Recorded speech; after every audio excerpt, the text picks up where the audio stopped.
afternoon, Fort McMurray. Melanie Galea here, your co-host of Let's Talk Lending, and I am with Barb Pinsent of the Mortgage Center We Connect. Awesome. Great to be here, Melanie. Yeah, well, it's that time of year, right? We do this, we get together a couple times, well, probably 6 to 8 times a year, at least 8 times a year. And the whole purpose we started was to talk about the Bank of Canada rate, but they've been kind of boring.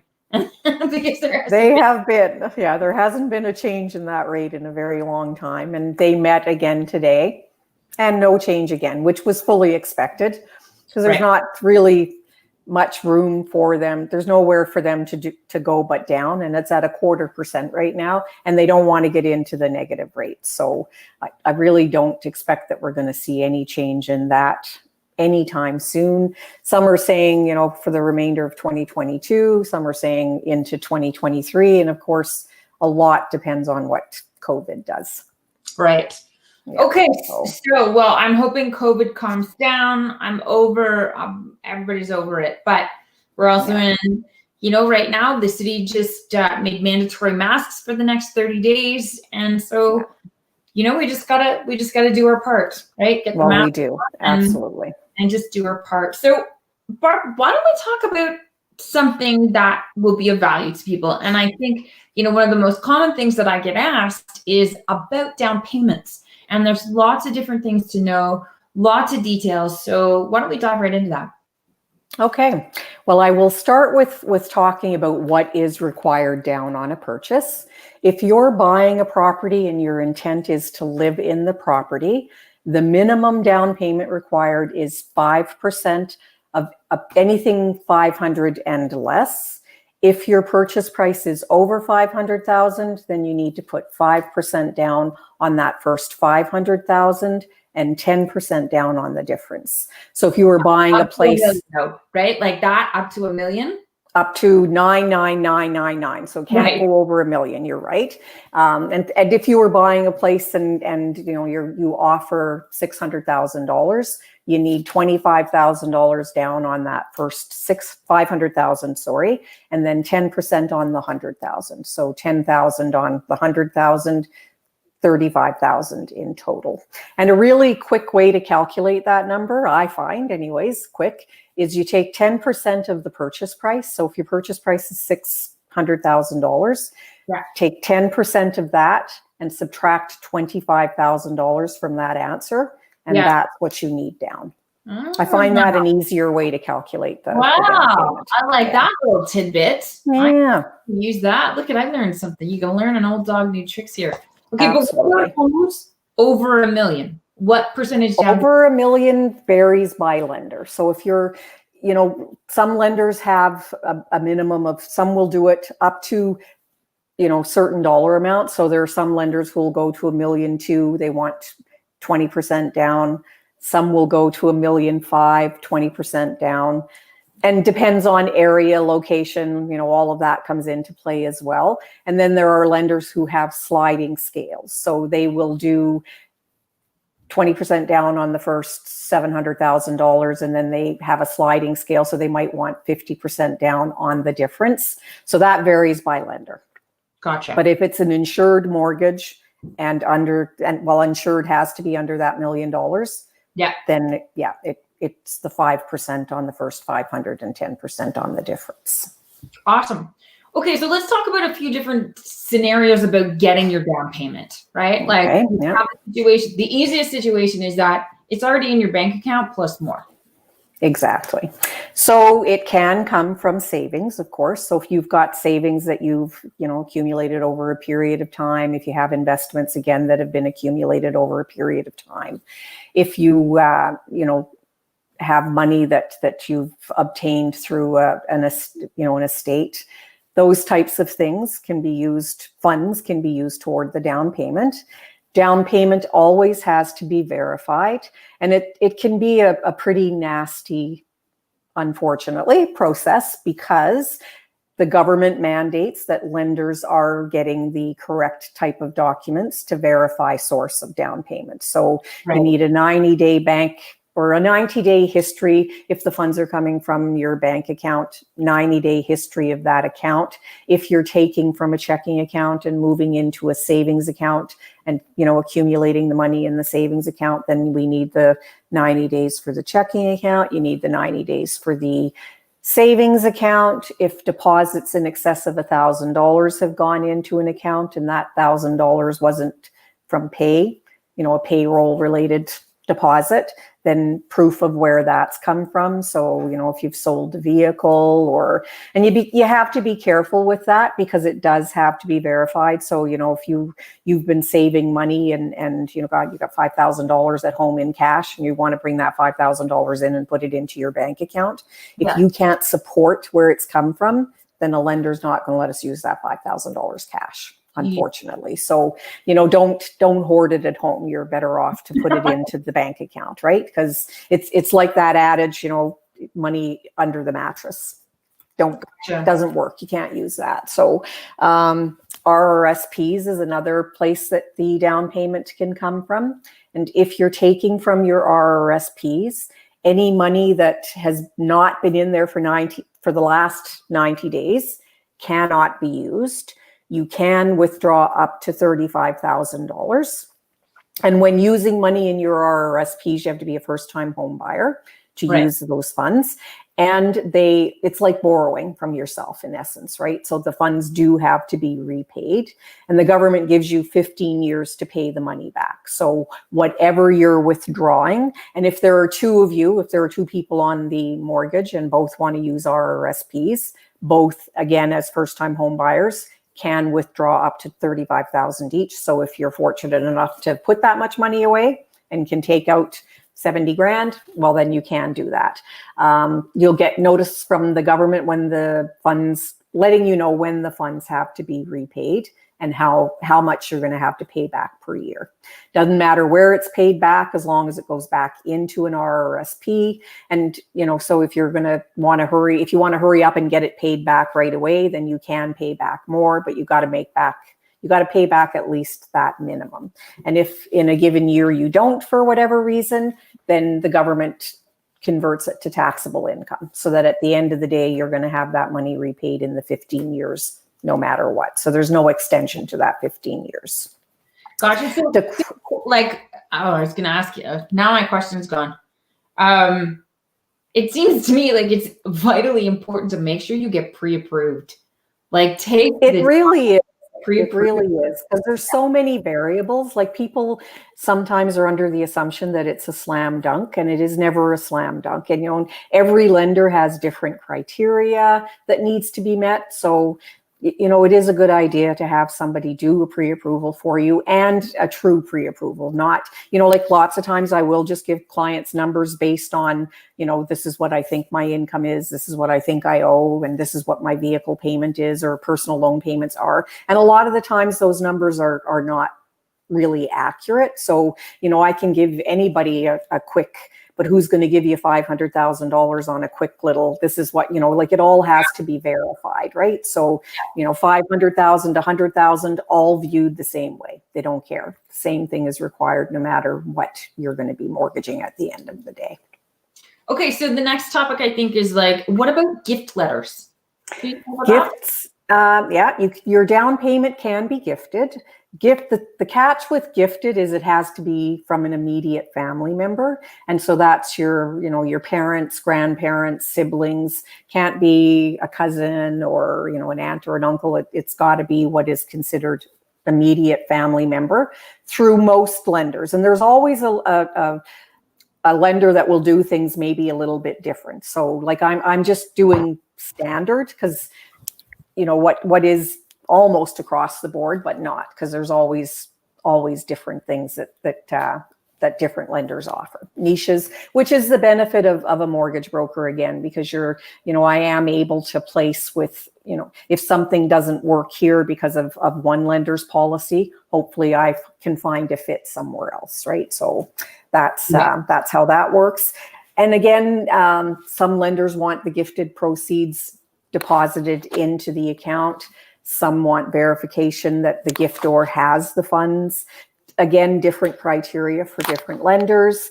Gift letters always have to be signed by the giftee and the giftor. And a lot of the times the gift letters are verified. So whoever is gifting the money can expect to receive a phone call from the lender confirming that it's gifted, does not have to be repaid. So that's the gift letter. Yeah. I think we've gone over. Is there anything else that we missed talking about? Some employee loans, depending, again, this is lender based, lender driven, but there are some employers who will give loans to employees, Suncor being one of them, school board another. So that can sometimes be worked in and used as the down payment, as long as whatever. And again, I'm not going to go into detail because there's always like this going on, but that can be used as well. And I guess just to mention as well, closing costs. And again, there's all kinds of things that we can do with those. If you don't have the full amount that a lender requires, and the amount that is required here in Alberta varies by lender again. Majority of them want to see 1% for closing costs. Some will look at 0.5%, but again, you got to fit that lender's criteria. So it's like putting a puzzle together, to be honest, when you're doing a mortgage. There's so much that needs to be looked at, and you do what you can to make it fit. Majority of lenders want to see 1% for closing costs of the purchase price. So, if you get up into the higher mortgages, like 600,000, 700,000, your closing costs are very not likely going to be, $6,000 or $7,000. So we can look at different measures for that, and always can look at different avenues, but it's got to fit within the lender's criteria.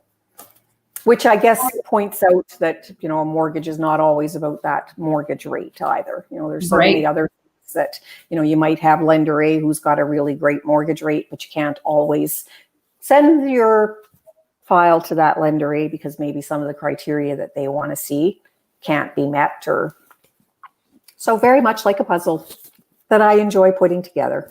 Right. I was just about to say, it's almost like a great mortgage broker is an excellent storyteller, the storyteller of you. And I can't stress enough the importance of a buyer to be completely transparent about their financial situation, because there's nothing worse than going into, you have a deal and then something comes up with CMHC or Genworth, and it's like, oh no, we're not gonna, which opens that like that. I'm glad you mentioned that, because they're and I have to ask some awful questions sometimes, what appear to be awful questions, but lenders have been lending for a very long time, and they know what to look for. They probably have tools we know nothing about. So it is important to let me know, and and I'm not judging, I don't care. Like, I just need to know what has happened, because if I don't know about it and something goes in and something pops up, well, now we have a problem. Because once that file's been, and like, if I know about it, and I'll do my best to I'm not going to be doing things that I shouldn't be doing, of course, but information is power, and if I have that information, then I know what to do with it. Absolutely. So I'm glad you brought that up. Yeah. Well, here's the thing, like, it's important to hire the right real estate agent, right? But even before you get to looking at houses, hiring the right mortgage broker, Barb Pinsent, is like one of my favorites, because she's there for you. She's there to make sure and handhold, right? But also to be like honest with you. And so that's why I don't want to take anyone else. I don't want to take anyone out to go looking until you've had those conversations, because it's not fair to you. Like, you go out looking, you fall in love with something, and then, you get pre-approved, and it's like, oh, I can't do it. Right. And that's not fair to sellers either. They're anxious to get their home sold. So it's so vitally important to hire a fantastic mortgage broker. And it's more than just the interest rates. And that's why sometimes it might be good to talk to somebody like 6 months before. And it doesn't mean, Barb, that you have to necessarily pull their complete credit file, but you might be able to coach them. Yeah. Even if you do, to say, okay, clear up this, clear up that, save this, save that. And then I've even heard of you like coaching somebody to get ready, and then 6 months later, they're ready to go. Yeah. And another thing that again, you bring something to mind when you say the things that you say. The pre-approval is only a pre-approval. So, I'm going to look at an application, I'm going to look at credit, and not everything is perfect. Like there are times when payments are missed. There are times when, like lenders are looking at debt servicing ratios, and we all know what those are. But if, they have a file that maybe there's, somebody's income is really good and we're going to 44% of their income because they owe, whatever to revolving credit. So, you've got X amount of dollars owing on credit cards, lines of credits, even though those maximums are there, that, if a lender feels like there's maybe too much credit there, they will maybe take issue with that. The lender might not have an issue. The insurer may. So there's just like so many, and I'm always the optimist. I do, when I'm looking at a file, I want to do everything that I can to get that file done. Ultimately, I want my clients to be happy and move into that home. But there are times when I've pre-approved somebody and said, yes, like I'll mention, that the balances owing are on the higher side. So it's not a slam dunk. That it's not done till it's done. Not Absolutely. Till you write the offer, goes to the lender, goes to the insurer, and the only way we sometimes know 100% whether or not a file is going to get done is when it hits the insurer, because they have the final say when, right? So there's that too. Yeah, absolutely. Yeah. Okay, so if you want to get a hold of Barb and myself, letstalklending.com. It gets you instantly in touch with Barb and myself. And maybe you want to get that pre-approval, and maybe you're not thinking about spring, but it could be a good time to connect with Barb and or myself, because first of all, you need to be ready for your finances. And then even knowing what you want to look for, your wants and needs list could change a lot. Inventory is still the lowest I've seen it since April 2007. It's insane. The last time I checked, it's like in the 150s north of the bridge for a single family home. It's insanely low levels. So what I'm going to also say is be patient. Be patient, but you also want to be prepared. Like that's why I can't stress enough the importance of getting in touch with Barb, getting yourself ready to go. Because when you want to, I would hate for you to miss out on your dream house because you didn't take her advice and didn't get it all done ahead of time, because there's a lot more hurdles than there ever has been to lending. I would say that's so true. Yeah, that is so true. Things have changed so much. It's definitely not what it was way back when, and not even way back when like it changes overnight almost. They're different times for sure. So don't be intimidated by that either, but it's just sort of if you plan properly, you'll be ready to go when you want to go. That's right. Or when the time is right? Like that's the best way to say it. All righty, Barb, thank you so much for being my co-host for this episode, another episode of Let's Talk Lending. I think it's important that we educate people so that you can make the right decisions for you. And Barb, anything else you want to add? Just that if anybody ever has questions or, like pop it in, send us a message. Like we're happy to help in any way that we can. Absolutely. I'd agree with that. All righty. Stay safe. Go trick-or-treating. If that's what you're doing, if you want to do the Halloween tour, go to my Facebook page. There's an awesome map on the Halloween houses there. And also look for mid-November. I'm going to be doing 30 videos in 30 days about local businesses and how to shop local in Fort McMurray. All righty. Till next time, Barb. Thank you so much. Thank you. Video, tag a friend, and thanks so much. Thanks, Melanie.